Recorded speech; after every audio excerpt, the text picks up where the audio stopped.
Baruch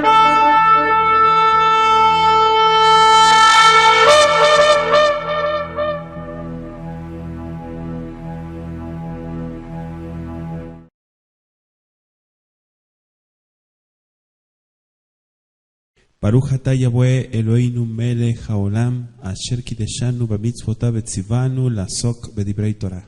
Baruch atah Yahweh amelamed Torah le'amo Israel b'shem Yeshua Meshihenu. Amén. Bendito seas Yahweh nuestro Elohim, Rey del universo, que nos apartas con tus preceptos y nos ordenas ocuparnos del estudio de tu palabra.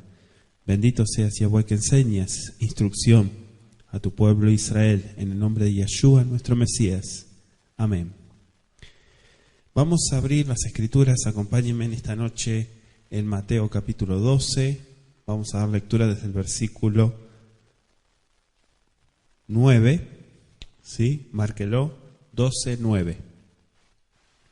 ¿Tienen para anotar? ¿Sí?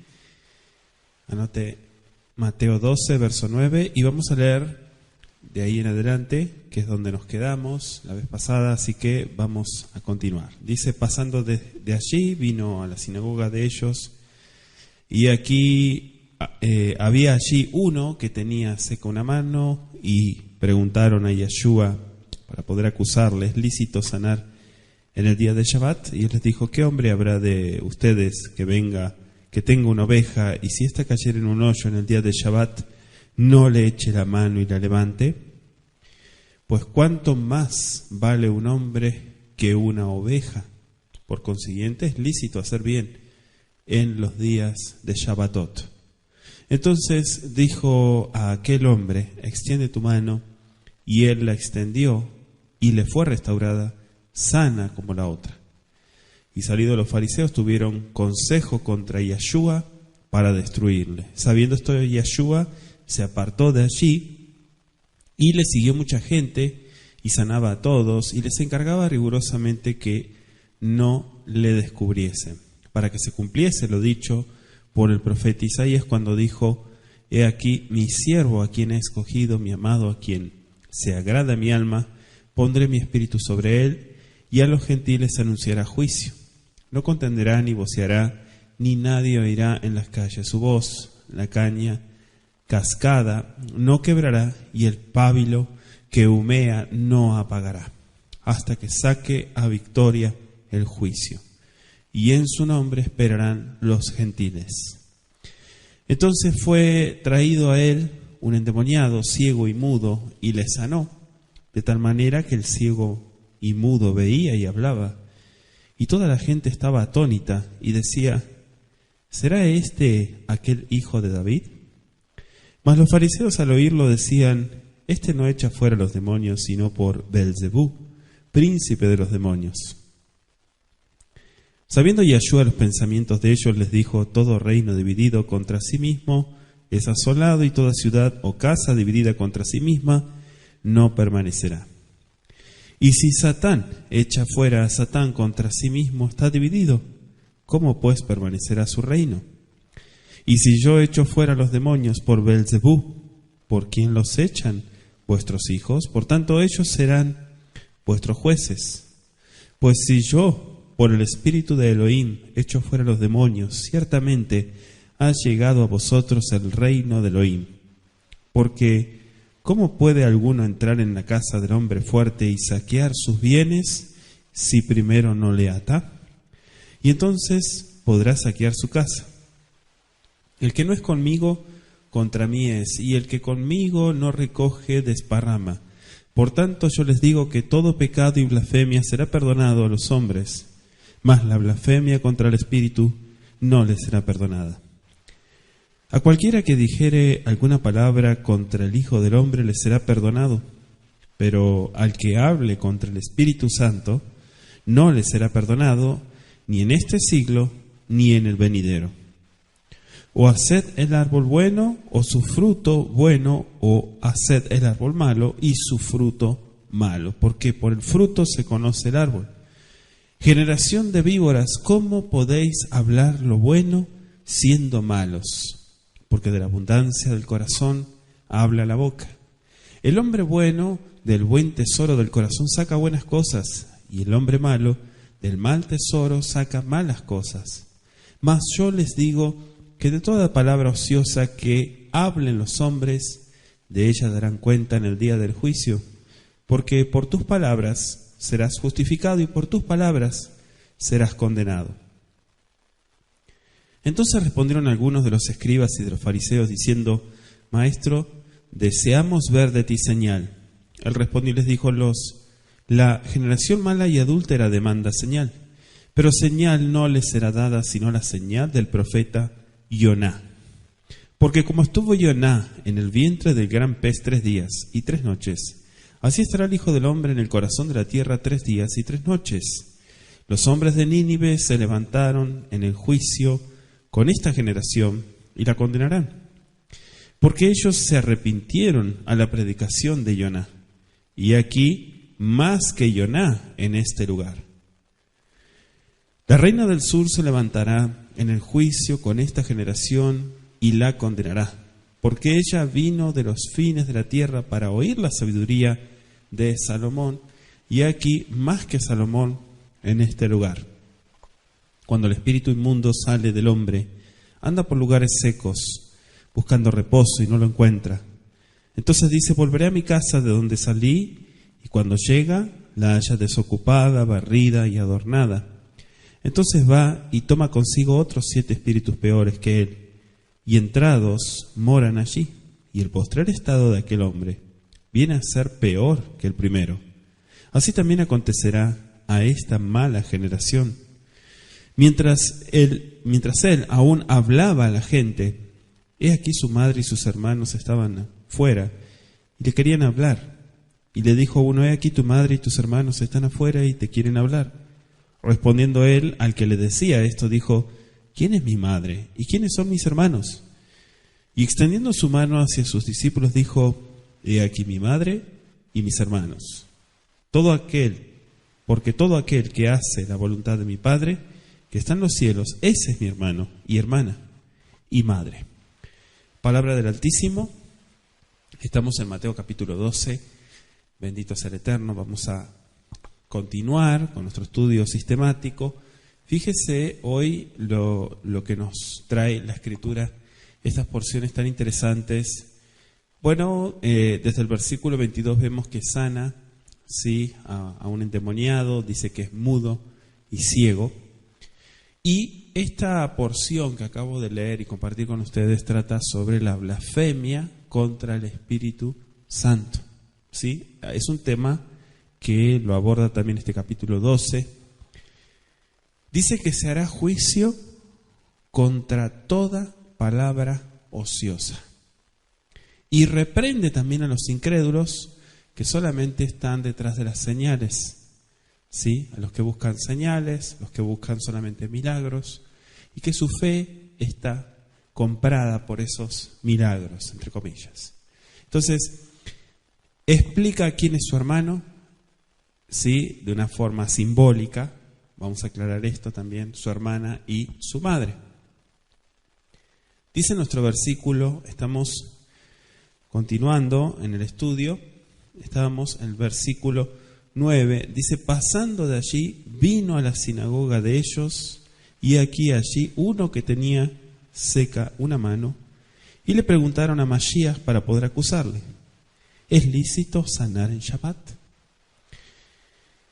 Y él respondió en el versículo 11: ¿qué hombre habrá de ustedes? ¿Sí? Esto quiero que lo analice conmigo, cómo Masías responde, cuáles son sus palabras. Porque él no está diciendo cualquier hombre, como hablaban los fariseos en este caso, ¿sí? O los escribas que venían y lo consultaban. Pero fíjese que el texto dice que preguntaban para poder acusarle. Ustedes están, y tú particularmente estás enseñando a que la gente profane el Shabbat. Dijo: si a uno de ustedes les pasa algo, ¿ustedes lo dejarían morir? Seguramente que no. Sin embargo, tienen que entender, dice la Escritura, la parábola o la enseñanza, el mayal que da, dice: que se le caiga una oveja en un pozo en el Shabbat, no le eche mano y la levante, o sea, la quite de ahí. Pues ¿cuánto vale, verso 12? ¿Cuánto vale, más vale un hombre que una oveja? Por consiguiente, es lícito hacer el bien en días de Shabbat. No es una pregunta, es una afirmación. Es lícito hacer bien en día de Shabbat. Entonces dijo a aquel hombre: extiende tu mano. Él la extendió. ¿Qué hizo? Obedeció. Y le fue restaurada sana como la otra. Salidos los fariseos, tuvieron consejo contra Mashiach para destruirle. O sea, quiero que usted analice esto. Mashiach le dio una respuesta, Mashiach les dio un ejemplo, un ejemplo. Sin embargo, ellos ya estaban predispuestos a hacer lo que ellos querían. ¿Qué cosa? Acusarlo. Este es el punto importante que tenemos que analizar. Muchas veces la gente ya está predispuesta a hacer las cosas, ¿no? Entonces, por más que usted, y a veces uno le pregunta, ¿no?, y le da la respuesta, le dice, pero como la gente ya está predispuesta a hacer eso, no va a cambiar. No es que la respuesta que le dio Mashiach no tenía fundamento, sino que él les tocó el principio de la Torá. ¿Cuál es el principio de la Torá? Escogerás la vida. Entonces, de esta manera podemos ver claramente que Mashiach dijo, primero está la vida, ¿sí? Y hoy en día, hasta el judaísmo ultra ortodoxo, ¿sí?, hace lo mismo. ¿Qué hace cuando una persona está en problemas?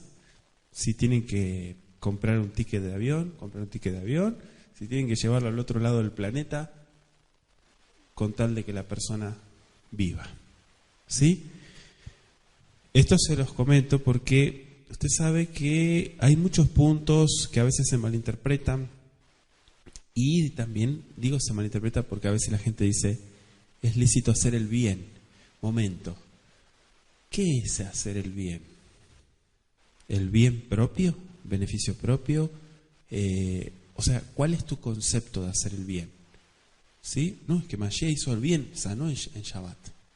Entonces nosotros podemos hacer todo lo que nos parece que está bien, a nosotros.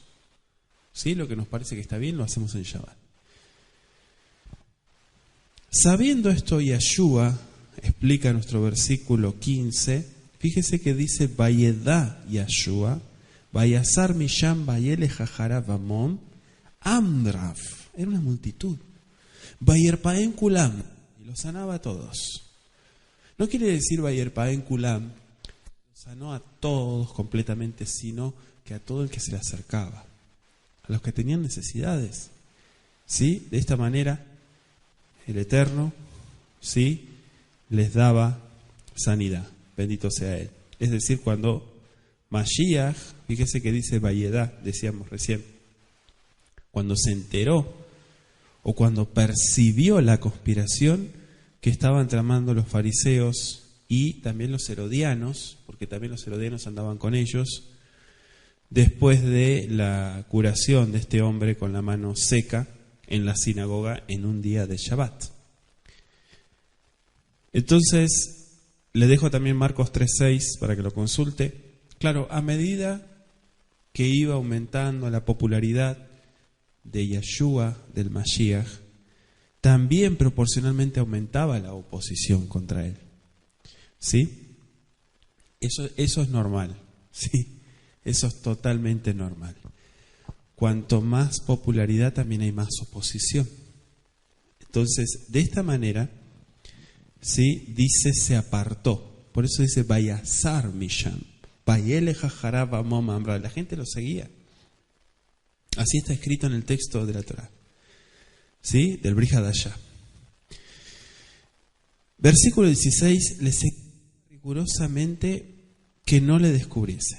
Vaigar bam vayetzaf aleyem shelo, dice, Yegalú, le malet et asher diver Yeshayahu anavi lemor, para que se pueda cumplir lo que dice la escritura en Isaías el profeta.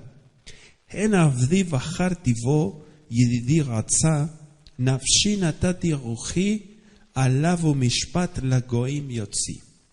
Eso está citando una porción que está en Isaías, si quieren anotarlo, 42, versículos 1 al 4. ¿Sí? Si gusta anotarlo. Entonces decíamos, se apartó, se fue de ese lugar. Quizá no partió hasta después de Shabbat, ¿sí? Porque un largo viaje en día de Shabbat innecesariamente habría despertado más prejuicios sobre los dirigentes en contra de él. Dice, lo dicho o lo que dijo el profeta Yeshayahu Hanaví. Claro, decíamos que acá está hablando de una forma, se llama paráfrasis. Si lo comparamos con Isaías 42 tal vez encontremos diferencias. Pero claro, aquí es lo que está citando y Mateo lo coloca. Los primeros 3 versículos siguen bastante cerca del hebreo de Isaías 42.1, ¿sí? Sería del 1 al 3, mientras que Mateo 12.21 sigue casi exactamente a la última parte de Isaías 42.4, pero omite las 2 primeras frases del versículo. ¿Sí? Después, si se quieren sentar, compararlo, esto que les digo, revísenlo en el texto hebreo, Isaías 42, versículos 1 al 4. ¿Sí? Entonces dice, Lo Yitzhak velo Isa, velo Ishmia bachutz kolo, kane ratzom lo ishvor ufishta, que elo yikavena, adiotzi la netzach mishpat. Y ahí está el verso 21 que decíamos, velishmo goim yeyahelu. Velishmo goim, repito, yeyahelu. Y en su nombre esperarán los gentiles. Así está escrito en el texto del verso 21. ¿Por qué dice mi siervo? Porque está hablando del Mashiach, ¿sí? El Mesías. Y el juicio, o sea, no la justicia de portarse bien, sino la justicia del juicio es lo que está hablando acá. El verso 20 dice, la caña cascada no quebrará. Claro, cascada en el hebreo está como caña aplastada, ¿sí? O sea que Mashiach no consideraba que la caña rota o el pábilo que humeaba fueran inútiles. En ambos casos habría posibilidad de mejoría. Dice, no quebrará. O sea, mientras hubiera el menor atisbo de esperanza de restauración, Mashiach trabajaría diligentemente. ¿Para qué? Para que, como dice Isaías 57:15, hacer el bien, hacer vivir el espíritu de los humildes y vivificar el corazón de los quebrantados. Ese es el objetivo. Entonces dice el versículo, el pábilo que humea no apagará hasta que saque a victoria el juicio. El pábilo que humea. Claro, esto sugiere algo que está hecho de lino, probablemente un pábilo o una mecha, como le conocemos de una lámpara, que está a punto de apagarse. Pero el dueño de la lámpara desea tener su luz y no escatima esfuerzos por lograr que siga ardiendo esa luz. Mire qué enseñanza espiritual que tiene esto. Verso 22, vamos a adelantarnos un poquito, dice, Azuvá elav yishiber be'ilem asher achazo shed ba'ir pa'eu vaidaber ailem be'gam ra'a. Entonces fue traído a él un endemoniado, ciego y mudo, y le sanó, de tal manera que el ciego y mudo veía y hablaba, dice. Claro, el endemoniado, ciego y mudo es otro de los temas. Anótese también Marcos 3:20 al 30, Lucas 11, versos 14 al 32. ¿Sí? Entonces tenemos el endemoniado, ciego y mudo. Y si quieren notarlo también, seguido, la blasfemia contra el Espíritu Santo. El resto de este capítulo, que sería del 22 ya directo hasta el 50, es uno de los pasajes más difíciles de ubicar en la secuencia de acontecimientos de la vida del Mashiach. ¿Sí? Parece haber buena razón para pensar que los versos 22, donde empezamos ahora hasta el 50, constituyen el registro de un solo episodio. Y el conflicto que surgió de él fue que al parecer solo hubo un breve lapso entre la curación del endemoniado ciego y mudo y la acusación hecha por los fariseos que aparece en el verso 24. La demanda de una señal fue repetida por lo menos 2 veces durante la obra del Mashiach. ¿Sí? Y el episodio que aquí se presenta parece haber sido la primera ocasión cuando se pidió una señal. La segunda vez ocurrió en Magdala, según Mateo 15:39, hasta el 16:5, que fue probablemente a mediados del año 30, la segunda, decíamos. Entonces tenemos que notar que después, ¿sí?, de esto que acontece, y claro, Mashiach hizo, digamos, una gran señal, y fue enseguida, después que Mashiach negara que expulsaba demonios por el poder del príncipe de los demonios, o Beelzebú, como aparece escrito, que finalmente lo conecta Mateo con la presentación del asunto del espíritu inmundo y los 7 espíritus peores. Bueno, él da una enseñanza, un mashal en realidad. Y finalmente, como terminamos leyendo, ¿sí?, la visita de la madre y de los hermanos del Mashiach, mientras él estaba hablando y dando una derashá, una enseñanza, un sermón, como algunos lo traducen. Entonces hay varios conflictos en el tema de que no se puede realmente corroborar la fecha, pero vamos a continuar. Dice, un endemoniado, decíamos en el verso 22. Por lo menos en 2 casos Mashiach sanó a un endemoniado ciego y mudo. Con referencia a la posesión demoníaca, ¿sí?, pueden ustedes escuchar temas también en nuestra página sobre... hay unos estudios que hemos dado ya, bueno, los dimos hace años atrás, ¿sí?, sobre la posesión demoníaca. ¿Qué es realmente el reino de las tinieblas? ¿Existe el reino de las tinieblas? ¿Es cierto lo que muchas veces se dice, ¿sí?, acerca de las manifestaciones y demás? Entonces yo les recomiendo escuchar esos temas, ¿sí?, sobre posesión demoníaca y demás.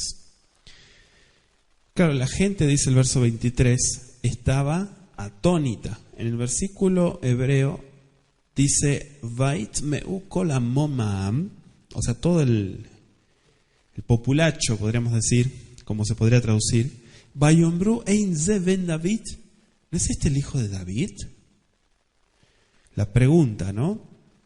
Fíjese que la gente decía la señal del Mashiach. Es importante ver que, estoy en Mateo 12, ¿sí?, 23. Dice, es importante ver que la gente estaba atónita, y vamos a explicar un poquito esto. ¿Cómo que estaba atónita? ¿Qué quiere decir? Anótese Marcos 2 como referencia. Yo sé que ustedes comparan. Marcos 2:12. ¿Sí? El Ben David. Claro, la forma de la pregunta insinúa que se espera recibir una respuesta negativa. Puede ver Lucas 6:39. O sea, es como si la gente hubiera dicho, este no puede ser el hijo de David, el Mesías, ¿verdad? Ahora vamos a aclarar las traducciones. Posiblemente comprendieron que el Mesías, ¿sí?, de la profecía, iba a realizar los milagros que Mashiach estaba realizando, de hecho, pero les resultaba difícil ver en Yeshua, o sea, al parecer un hombre común, porque así lo veían, al Mesías de la profecía. Y fíjense cómo la imaginación de la gente muchas veces traiciona, ¿no? Es decir, los falsos conceptos. Y claro, a veces uno ve profecías, ve señales y demás, y se imagina, ¿sí? O sea, en la mente usted sabe que no tiene límites, ¿no? La imaginación. Y se crearon digamos, una imagen de lo que sería el Mashiach.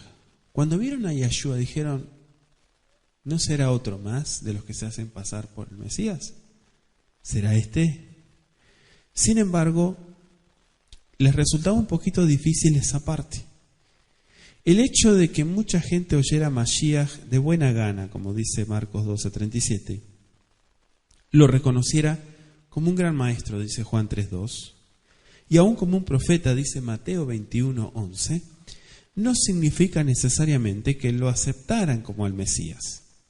Sus muchos milagros encendían esa llama de esperanza en sus corazones de que quizá fuera el Mesías, quizá dije. Pero sus preconceptos, como decíamos recién, en cuanto a cómo sería el Mesías, apagaban casi inmediatamente esa débil llama. Y eso lo comento porque también el punto es el concepto del Mesías según la Biblia o según las tradiciones judías. Si vemos el Mesías en el Talmud, por ejemplo, nada que ver con el Mesías de la Biblia, ¿sí? Ahora, ¿por qué digo esto? Porque las señales y lo que marca, claro, mucha gente, algunos no, pero que tienen un poquito más de inteligencia, no caen en eso. Pero mucha gente dice, si él realmente es el Mesías, él tuvo que traer la paz mundial. Pues está escrito en la palabra. Momento. ¿Dónde está escrito? ¿Bajo qué contexto? ¿A qué se refiere? ¿En qué tiempo? Las profecías están divididas, las profecías acerca del Mesías, y eso es importante entenderlo, pero mucha gente metió todo en la misma bolsa y dijo, él la paz. Es más, él les dijo, yo no vine a traer paz, yo vine a traer guerra.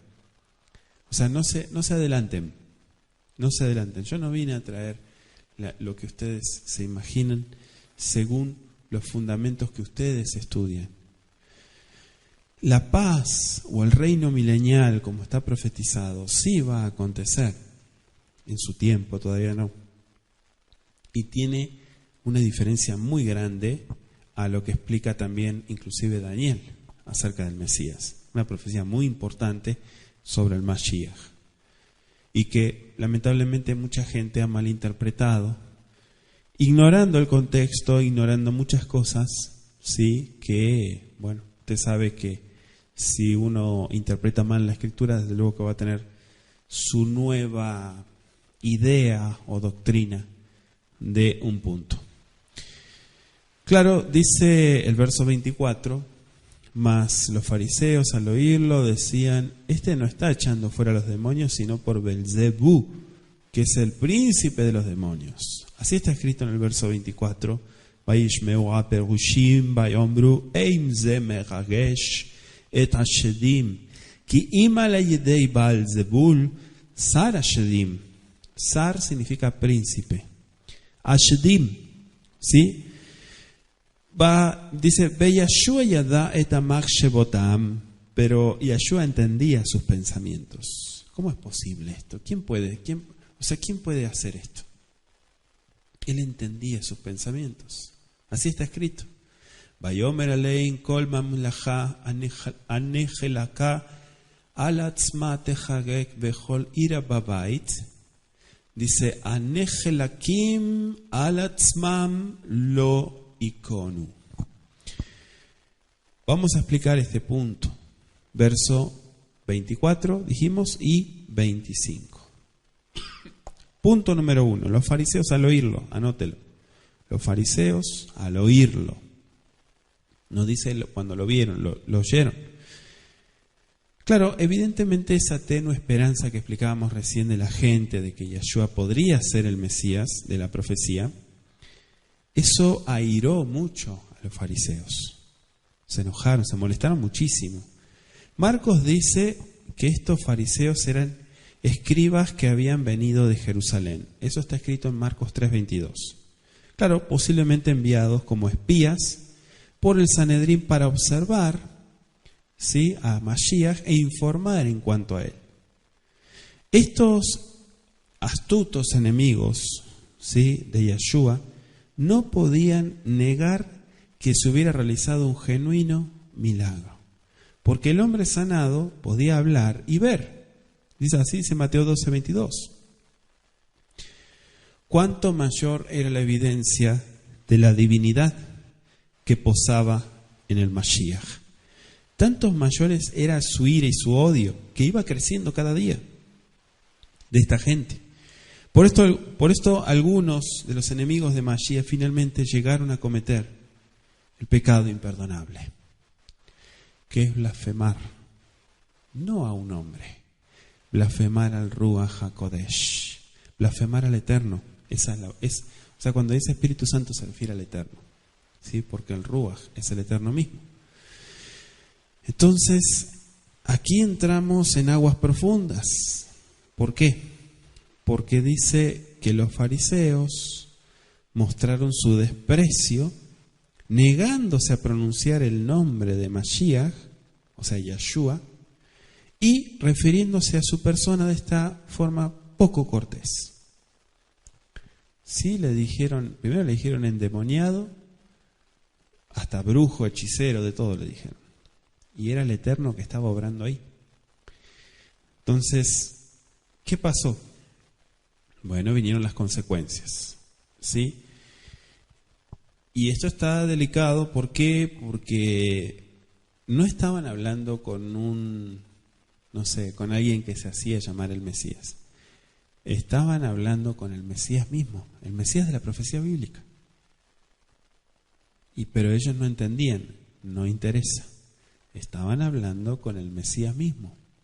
Y estaban desacreditando la obra del Eterno. Y dice Belzebú, ¿sí? Así está escrito. En la curación habíamos visto del endemoniado ciego y mudo, se hizo evidente que estaba actuando un poder sobrehumano.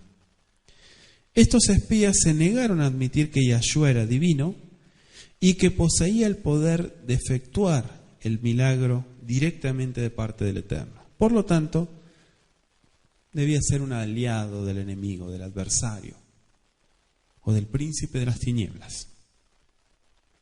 Claro, la gente a veces, el dicho, ¿no?, que decimos siempre, la gente habla porque tiene boca. O sea, la gente a veces opina, dice cosas, y sí, después se tiene que lamentar de lo que dice. Se tiene que tragar sus palabras. Pero a veces, en lugar de opinar y en lugar de tirar, sí, para desacreditar, siempre es bueno hablar con fundamentos. Y punto número 2, si estamos hablando de las cosas del Eterno y se está hablando de un supuesto respeto, reverencia, lo que están viendo tus ojitos era el milagro del Eterno. Sin embargo, ellos no lo aceptaron. No lo aceptaron. Y dice el texto, sabiendo Yahshua, Makshepotam, sus pensamientos. Qué tremendo, ¿no? Dice, Kolamem Melaha, todo reino. Claro, una nación donde hay guerra civil, evidentemente queda debilitada frente a otras naciones.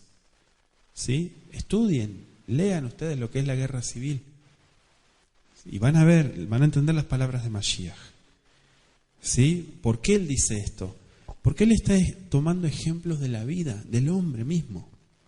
Las situaciones que lo hacen caer, que él mismo se debilita. Y menciona la casa porque quizás se refiere a una división política como casa del que gobierna allí, ¿sí? O a una familia real, o por ejemplo, la casa de David, primero de Reyes 12 y 16, versos 19 al 20, que se refiere a la dinastía davídica. Claro, el mismo principio podría también aplicarse a una casa en el sentido de la morada de la familia. La casa representa donde habita la familia, ¿sí? La familia, o sea, todo el grupo familiar. Entonces, cuando dice casa, puede representar eso también.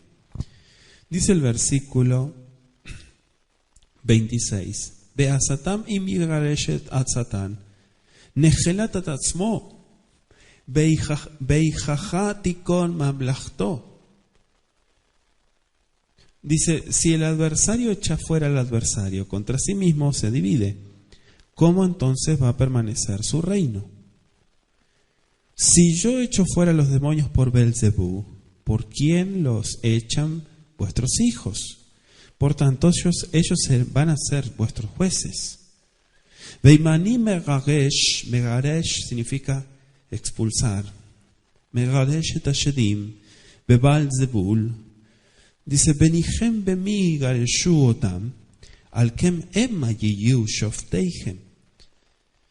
Ve'im veruach Elohim ani megaresh et hashedim, ine higia aleihem malchuta Elohim. Verso 28. Mire qué interesante. Pero si yo por el espíritu de Elohim echo fuera a los demonios, ciertamente ha llegado a vosotros el reino de Elohim. O sea, todavía les estaba dando una oportunidad para que entendieran lo que estaba viendo sus ojos. Echa fuera a Satanás. Satanás echa fuera a Satanás. ¿Cómo es eso? Claro, el adversario, ya estuvimos estudiando en Mateo 4, estaba empeñado en combate mortal con el Mashiach. Y así lo dice Apocalipsis 12, versos 7 al 9. Juan 12, 31 también lo dice, y Juan 16, 11. Claro, este adversario difícilmente podría ser tan necio como para trabajar contra sí mismo, confirmando las afirmaciones del Mashiach, que es su enemigo mortal, y cooperando con él en la expulsión de demonios que él mismo había introducido en los hombres. Sería ilógico. Entonces, procediendo así, su reino seguramente caería. Con esto Mashiach les demostró cuán absurdo era el argumento de los fariseos. En realidad era un prejuicio religioso. Y su razonamiento fue tan claro y sencillo que todos pudieron comprenderlo. Entonces, ¿por quién los echan vuestros hijos? Miren la pregunta que les hace. O sea, después de haber mostrado cuán absurdo era este argumento, Mashiach les presentó un dilema. Evidentemente algunos fariseos pretendían poder echar fuera demonios, de otro modo Yahshua no hubiera presentado esto como un hecho.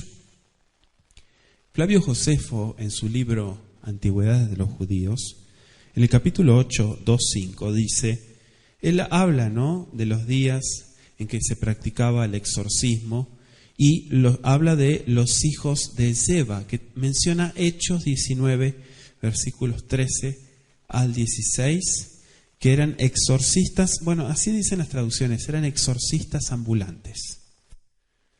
La palabra Vanim, hijos, no se refiere a los descendientes de los hombres, a quienes Mashiach estaba hablando, sino a los seguidores. Anote eso, eso se llama modismo o hebraísmo. ¿Sí? Vanim, hijos. No está hablando acá de descendientes, acá está hablando de seguidores.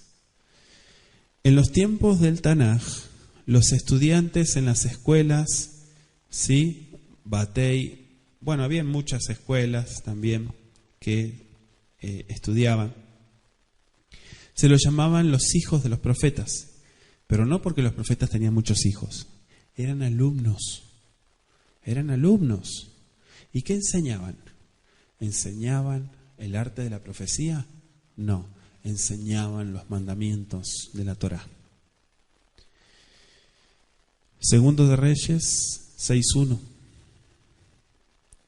Entonces, si el espíritu de Elohim echó fuera a los demonios, ciertamente, por el espíritu de Elohim echo fuera a los demonios, ciertamente ha llegado a vosotros el reino de Elohim. O sea, si ustedes están viendo estas señales, sean sabios.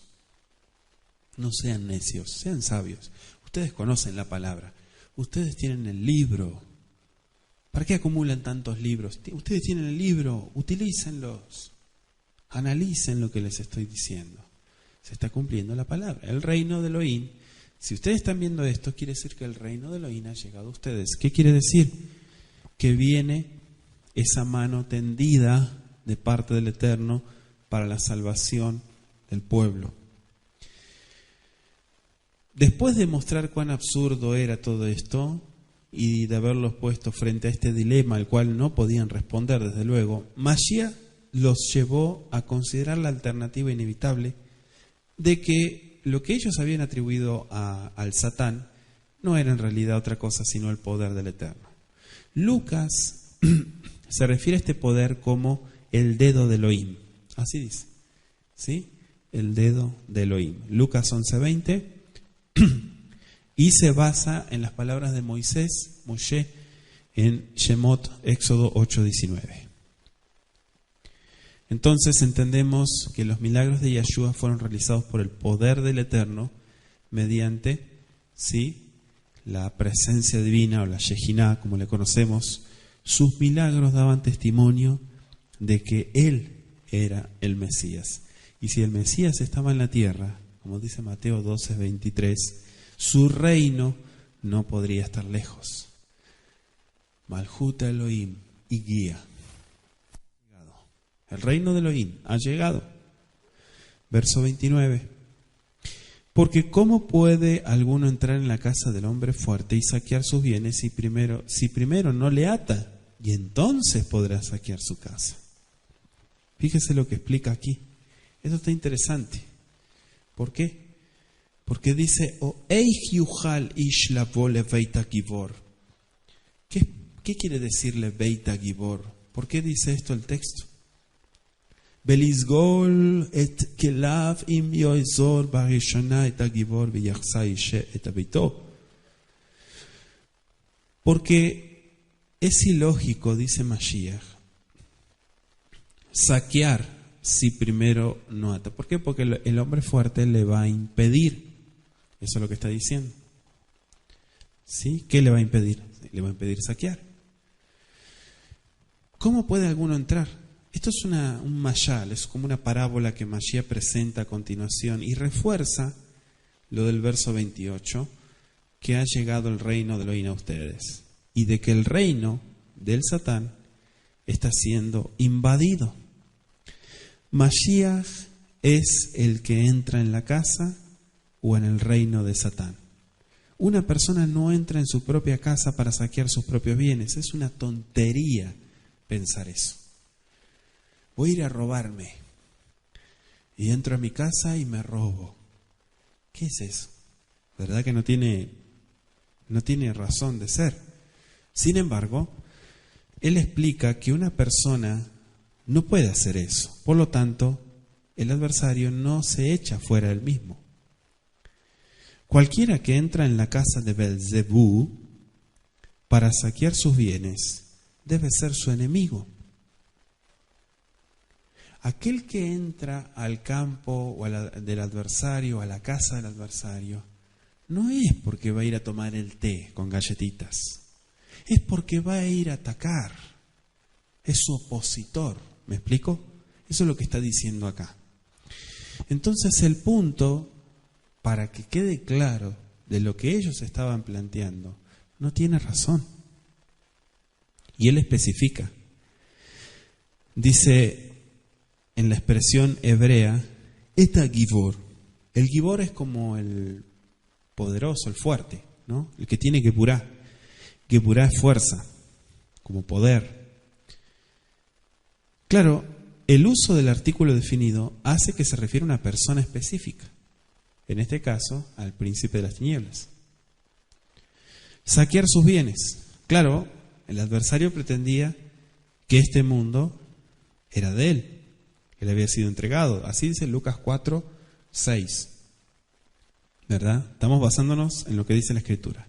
Entonces, desde ese punto de vista, este mundo era su casa. Y los seres humanos que estaban en él eran sus bienes, sus pertenencias. Mashiach vino a libertar a los cautivos del ángel del mal. Primero, de la cárcel del pecado, de la desobediencia, de la tontería que muchas veces sí lleva de mal en peor a la gente. Y después de la cárcel de la muerte, dice Apocalipsis 1:18. Entonces, al echar fuera demonios, Mashiach estaba arrebatándole al adversario sus víctimas, o sea, estaba saqueando sus bienes. Por eso dice, primero no le ata. El que ata al hombre fuerte debe necesariamente ser más fuerte que él. ¿Sí? Lucas 11:22. Solo el Eterno es más fuerte que el adversario. Por lo tanto, frente a la evidencia de que Mashiach, bendito sea Él, está libertando a los cautivos del enemigo, debe entenderse que el poder del Eterno está actuando por medio del Mashiach. O sea que los milagros de Mashiach no dan testimonio de una alianza con el enemigo, sino que él estaba en guerra contra él. ¿Por qué? Porque él se estaba metiendo con sus bienes. Ya hemos explicado este punto, ¿no? Yo se lo comento a veces a la gente que se está iniciando en la fe y que toma un discipulado y dicen, no entiendo cómo. Mire, usted le pertenece al Eterno, yo le pertenezco al Eterno. Cuando hacíamos tonterías y estábamos alejados del Eterno, fue por la ignorancia y porque caímos presos en esa desobediencia. O sea que caímos en este reino, por así decirlo, ¿no? Para que me entienda. Entonces, usted fue creado por el Eterno, no fue creado por el enemigo. No, es cierto. Ok. El enemigo lo robó. ¿Por qué? Porque usted accedió a la desobediencia. Ahora Mashiach pagó el precio para comprarlo de vuelta.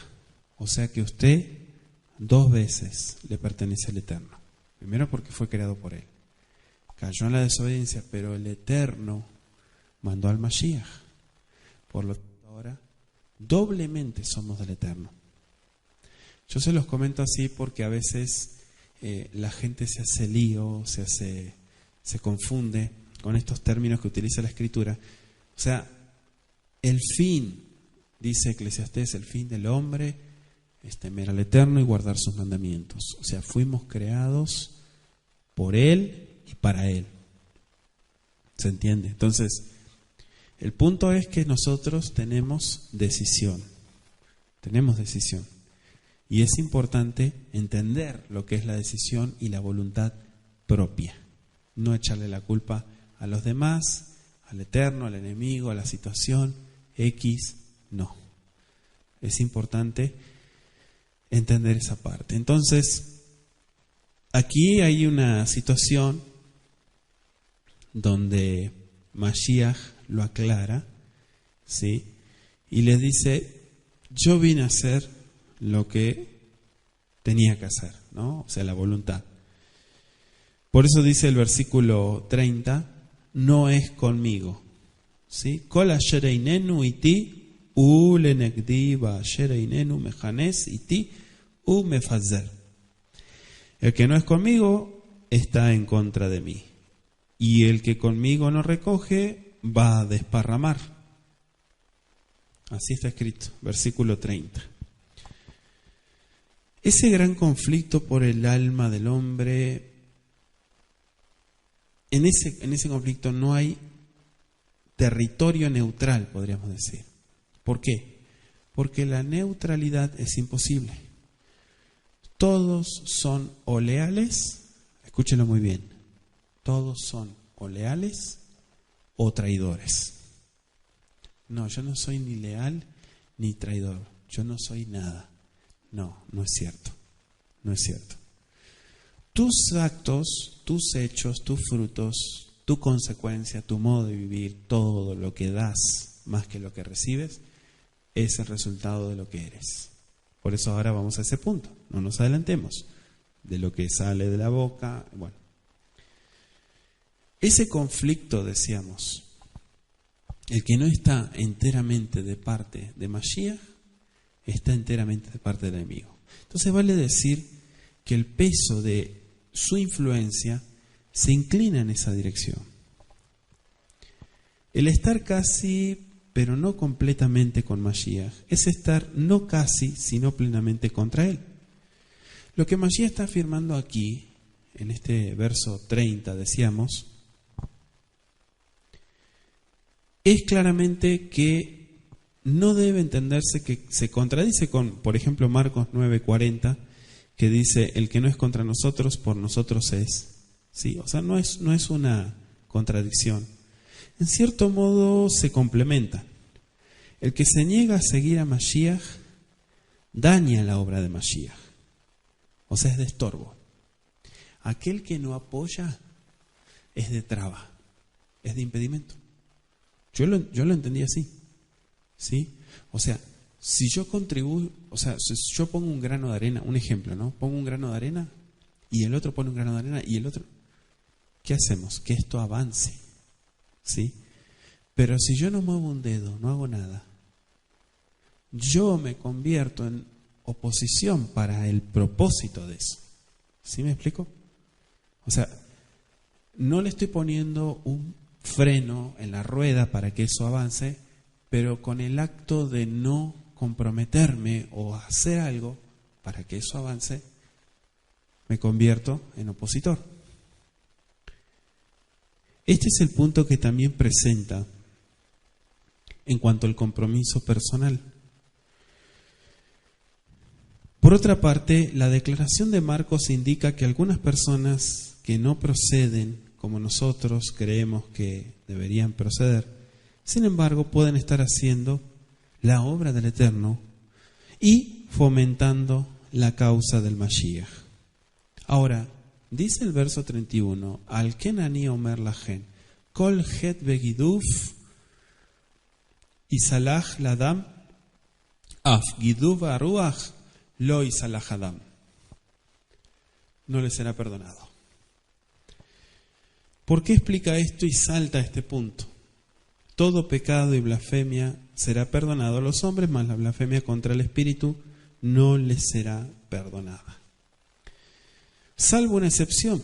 O sea, todo pecado y blasfemia pueden perdonarse. Pero la palabra blasfemia que aparece en el hebreo, en la situación específica a la cual se está refiriendo Mashiach, un grupo de fariseos había atribuido, ¿qué cosa?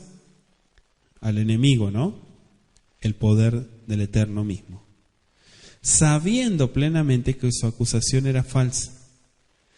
Entonces, este deliberado rechazo de la luz los estaba llevando paso a paso a blasfemar contra el Eterno.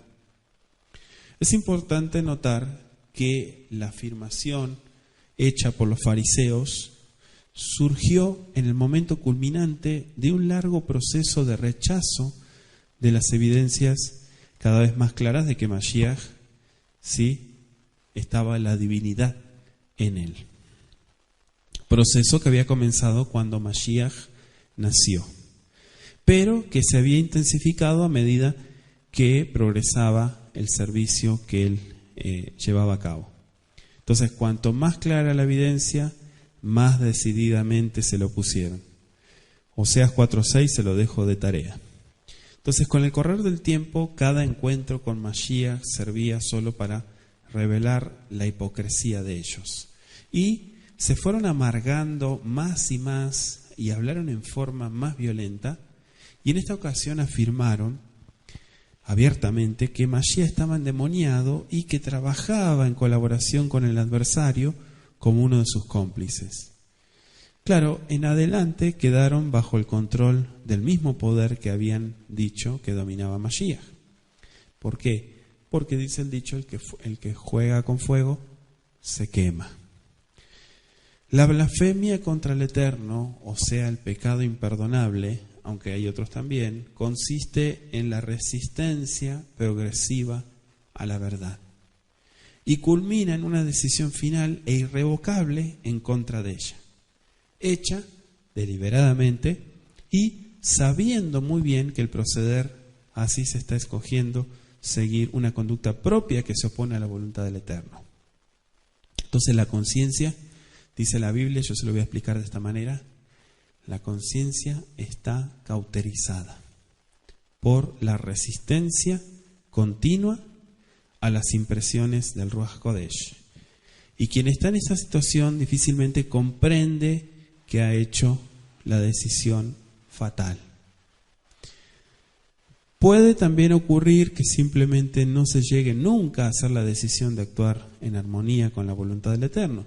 La persona que se siente temerosa de que pudiera haber cometido ese pecado, en ese mismo temor, tiene la evidencia concluyente de que no lo ha cometido. O sea, la persona más desgraciada es aquella cuya conciencia la molesta por hacer el mal cuando sabe que debería hacer el bien. Por eso dice la Escritura, el que sabe hacer el bien, dije el que sabe, no el que puede, el que sabe hacer el bien y no lo hace, le es pecado. ¿Sí? La gente piensa que todo eso son acciones como tal. No. Actitudes, respuestas, comportamiento, todo eso entra acá. ¿Cómo te desenvuelves? ¿Por qué estás haciendo eso si sabes que no está bien? No sé, ¿cómo no sé? Tu mente sabe que eso está mal. Entonces, este punto es importante. Una vida, un creyente con una vida desdichada generalmente es el resultado de no vivir a la altura de la luz que se tiene. ¿Sí? La persona cuya conciencia la molesta puede resolver el problema, puede librarse de la tensión de dos maneras. Puede someterse al poder transformador del Ruach HaKodesh y responder a esos impulsos, ¿no?, del Ruach, rectificando todos esos errores cometidos con el Eterno y con el hombre, o puede cauterizar su conciencia y eliminar esos dolorosos impulsos, silenciando así al Ruach HaKodesh. Efesios 4:30. El que hace esto último no puede arrepentirse. ¿Por qué? ¿Cómo? ¿Hay gente que ya no se puede arrepentir? Hay gente que no puede arrepentirse. ¿Cómo es eso? Que hay gente que no puede. Sí, hay gente que no puede arrepentirse porque su mente ya fue cauterizada. Entonces, aunque haga el mayor esfuerzo por arrepentirse, ya no se puede arrepentir. Hay gente que tal vez no me entiende lo que estoy diciendo. La mente es como un conducto, como un canal. Se bloquea ese canal. Haga de cuenta que ese canal se bloquea, esa conexión. Entonces ya no hay más fluido de vida. Entonces ya no se pueden hacer las cosas. Las cosas de la Biblia son espirituales, por lo tanto hay que hacerlas y discernirlas espiritualmente. ¿Sí? No mecánicamente. Por eso yo le digo a la gente, no haga las cosas por impulso, no haga las cosas porque le dijeron, no haga las cosas sin entender, no sea una marioneta de la religión. No haga eso. Mejor es que usted vaya despacio y que lo que salga de usted sea genuino. ¿Sí? Aunque sea dos cosas, pero esas dos cosas pesan delante de la presencia del Eterno porque son genuinas. Pero no haga como la mayoría de la gente está haciendo últimamente. ¿Sí? Del hecho de todo externo. No. La Biblia es un libro espiritual. Por lo tanto, hay que tratar las cosas espiritualmente.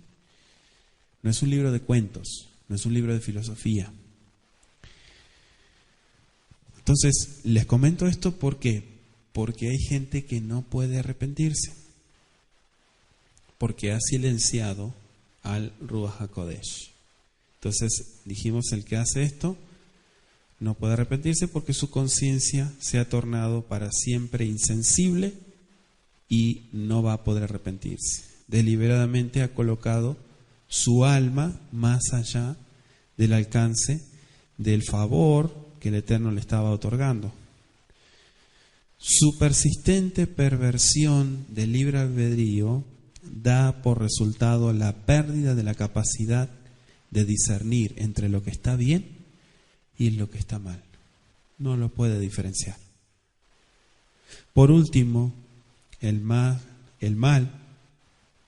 parece ser bueno y el bien parece ser malo. Isaías 5:20, Miqueas 3:2. Tan engañoso es el pecado. Y bien se ha dicho que la conciencia es el ojo de Elohim en el alma del hombre. O sea, es un amonestador divinamente implantado que impulsa a los hombres a vivir siempre en armonía con la luz que les ha sido revelada. Corromper la conciencia, aún en el grado más pequeño, es arriesgarse a la muerte eterna.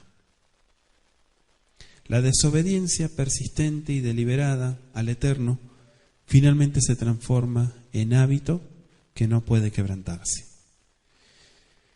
Vamos a comparar esto también con lo que dice Éxodo 4:21, Shemot.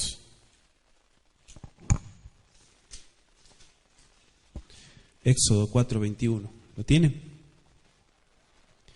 Y dijo Yahweh a Moshe: cuando hayas vuelto a Egipto, mira que hagas delante de Faraón todas las maravillas que he puesto en tu mano, pero yo endureceré su corazón de modo que no pueda dejar ir al pueblo. Ahí está un ejemplo de lo que le estoy diciendo.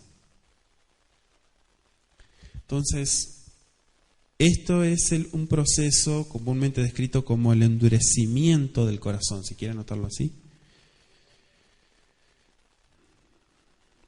Por eso dice Mashiach, no le será perdonada su blasfemia, no porque el Eterno no esté dispuesto a perdonar, sino porque el que ha cometido este pecado no tiene ningún deseo de ser perdonado. Ese deseo es imprescindible para alcanzar el perdón. La persona que ha cometido el pecado imperdonable ha cortado la comunicación, la línea de vida con Malhut HaShamayim, a fin de no ser molestada más por las advertencias y las admoniciones del Ruach HaKodesh. No quiero saber nada. Bueno, no quieres saber nada, ese va a ser el resultado. No vas a saber nada. Verso 32. Seguimos. A cualquiera que dijera alguna palabra contra el Hijo del Hombre le será perdonado, pero el que hable en contra del Ruach HaKodesh jamás le será perdonado, ni en este siglo ni en el venidero. 32. Bechol asher yitaber devar cherpad beven adam yisalach lo, ve'amecharef et Ruach HaKodesh lo yisalach lo ba'olam hazeh ve'lo ha'olam haba. En ningún punto de la vida. ¿Por qué dice que al Hijo del Hombre le será perdonado? Porque comparamos esto con la oración de Mashiach, en la cual le pidió al Eterno que perdonara a los soldados. ¿Se acuerdan? Los soldados que lo habían, que fueron marionetas, ¿no? de las órdenes que les encomendaron de clavarlo en el madero. Lucas 23:34. Y muchos de los sacerdotes y dirigentes también de la nación, junto con miles de otras personas, finalmente creyeron en él. Y dice la Escritura que después de la fiesta de Shavuot se pusieron de parte de los discípulos. O sea, pudieron recibir el perdón porque antes no habían discernido plenamente el carácter divino de Mashiach.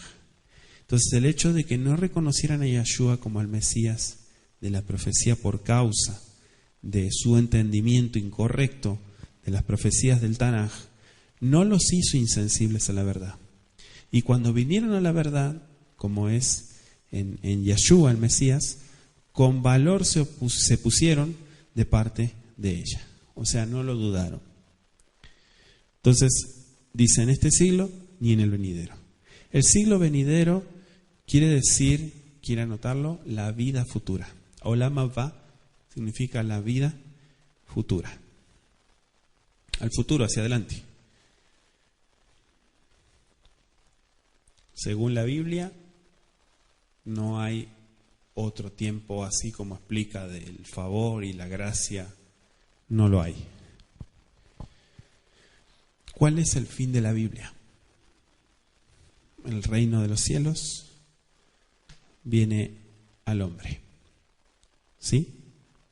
Ese es usted lea la Biblia, cómo termina la Biblia, cuál es el fin, cuál es el objetivo, es ese. Es decir, que el Creador se acerca al hombre y el hombre se acerca a su Hacedor. ¿Sí?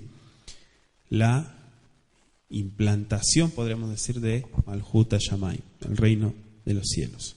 Ese es el objetivo final. Verso 33, o haced del árbol bueno y su fruto bueno, o haced del árbol malo y su fruto malo, porque por el fruto se conoce el árbol. Así está escrito el verso 33. Imru la'etz tov le'urifio tov, o imru la'etz nishchatu lefirio, nishchat ki lefirio nikar ha'etz. Fíjese el verso 34. Yaldei tzifonim, generación de víboras. Eija tochlu ledaber tov, veatem ra'im, ki mishpat alev yedaber hape. Ahí está lo que decíamos recién. ¿Ustedes dicen que están en el bien? Sí. ¿Y por qué hablan el mal? Hay dos mensajes, hay una interferencia, algo está mal, no concuerda. ¿Ustedes están en el bien? Sí. ¿Y por qué hacen el mal? ¿Por qué persiguen a la gente? ¿Por qué mandan espías? ¿Por qué se volvieron así tan fanáticos? ¿Por qué hicieron eso? Si supuestamente ustedes están en la luz. Los fariseos eran inconsecuentes. Habían atribuido, dijimos, la liberación del yugo de la posesión demoníaca, ciertamente algo bueno, a los demonios mismos. El verso 24, si los frutos son buenos, el árbol en el cual crecieron también debe serlo, ¿verdad? Pero según se desprende del contexto, lo que dice Mashiach en el texto hebreo de Matai, Yeshua habla aquí de sí mismo. O sea, la curación del endemoniado ciego y mudo era el fruto. Y ninguno que hubiera visto el milagro podía negar que ese fruto era bueno. Sin embargo, ¿qué pasó?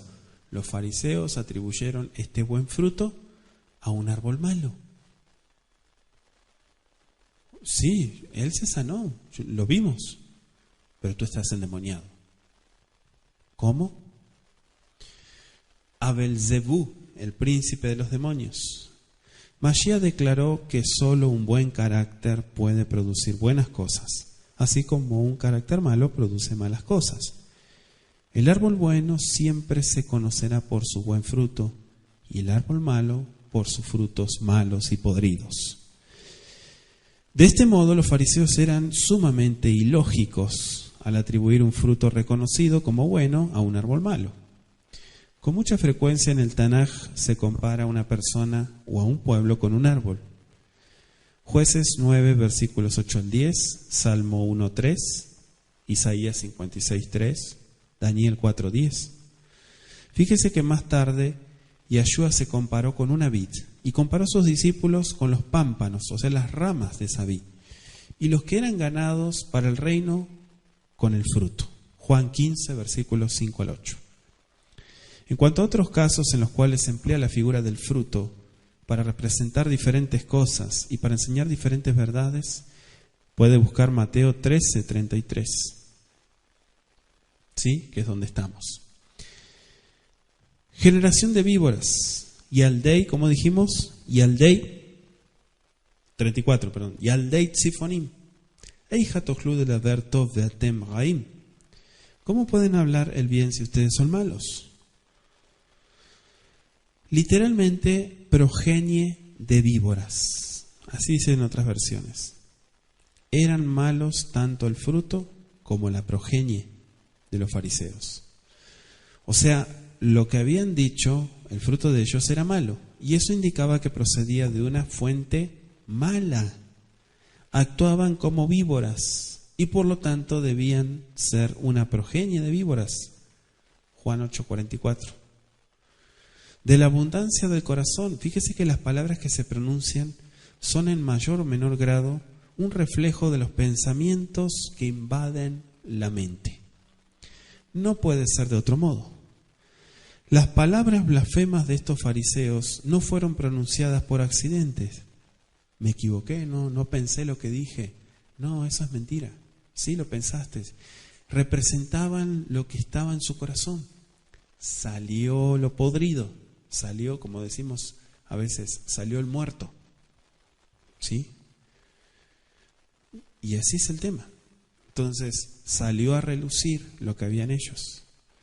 Las palabras de una persona muestran lo que piensa. El hombre bueno, versículo 35, del buen tesoro del corazón saca buenas cosas y el hombre malo del mal tesoro saca cosas malas. Mas yo les digo que de toda palabra ociosa que hablen los hombres, de ella darán cuenta en el día del juicio, porque por tus palabras vas a ser justificado, pero también por tus palabras vas a ser condenado.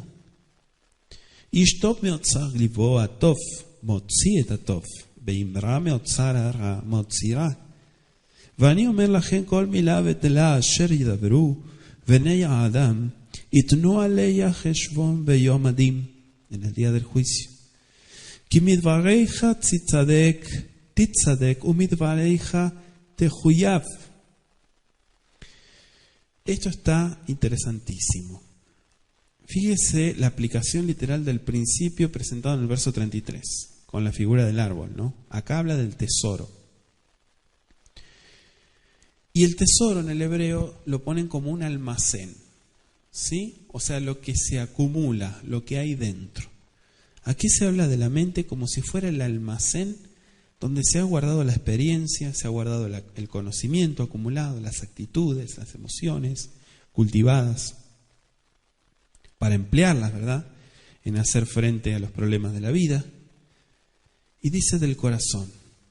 La evidencia textual establece la omisión de estas palabras, pero dice motzi, que significa echa fuera. Sale a relucir o saca.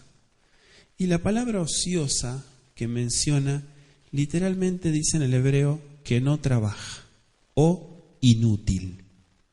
¿Sí? Palabra inútil, palabras inútiles. Por lo tanto, la traducen como mala o perniciosa. Al acusar a Mashiach de echar a los demonios con la ayuda del príncipe de los demonios, los fariseos estaban afirmando algo que sabían que no era cierto. Darán cuenta.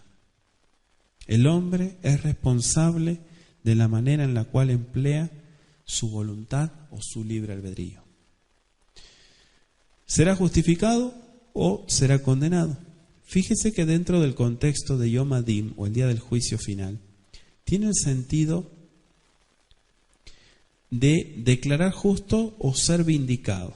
Y esto podrá ocurrir solo si las palabras que se han dicho están de acuerdo con el conocimiento que se ha tenido de las cosas del Eterno. De otro modo, se verá que la persona es hipócrita y como tal será condenada. ¿Por qué? Porque la hipocresía no hay lugar en el reino de los cielos. ¿Sí? Me gusta esa frase que anda por ahí, por las redes, que dice: me gusta la gente que dice lo que piensa y que se muestra tal cual como es. A mí también me gusta esa gente.